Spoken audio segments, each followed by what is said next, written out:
এই তিনটার মধ্যে তোমরা অনেক সময় গুলিয়ে ফেলো।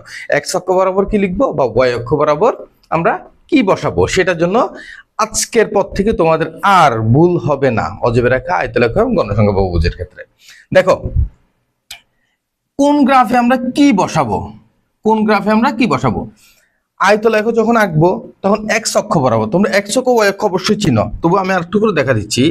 যেটা তোমরা ভূমির সমান্তরাল আঁকো সেটা হচ্ছে এক্স, আর যেটা উলম্ব সোজা কলাম আঁকো সেটা হচ্ছে যে ওয়াই। এটা হচ্ছে এক্স অক্ষ, এটা হচ্ছে কি ওয়াই অক্ষ সোজাসুজিটা, আর এদিকে ভূমির সমান্তরাল যেটা সেটা হচ্ছে এক্স অক্ষ আর সোজাসুজিটা ওয়াই অক্ষ। এখন দেখো যখন আমরা আয়তলেখ আঁকবো, হিস্টোগ্রাম আঁকবো, তখন এটার এক্স অক্ষ বরাবর হবে অবিচ্ছিন্ন শ্রেণীসীমা। কি হবে? অবিচ্ছিন্ন শ্রেণীসীমা। আর ওয়াই অক্ষ বরাবর হবে গণসংখ্যা। ওয়াই অক্ষ বরাবর কি হবে? গণসংখ্যা। এটা মোস্ট ইম্পর্টেন্ট, এটা জানতে হবে তোমাদের। এরপরে গ্রাফ যখন অজীব রেখা আঁকবো, এক্স অক্ষ বরাবর শ্রেণীর উচ্চসীমা, এইদিকে এই এক্স অক্ষ বরাবর কি হবে? শ্রেণীর উচ্চসীমা।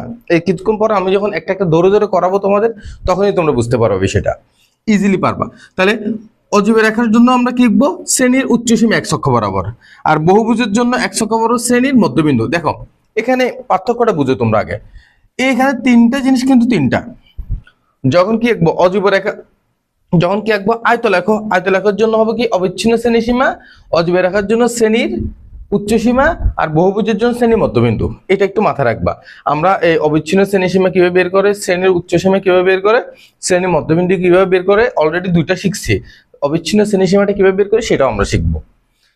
এরপরে ওয়াই অক্ষ বরাবর তো বললাম এটা গণসংখ্যা, আর যদি অজীব রেখা হয় সেটা হচ্ছে ক্রমযুক্ত গণসংখ্যা, আর বহুভুজের ক্ষেত্রে গণসংখ্যা।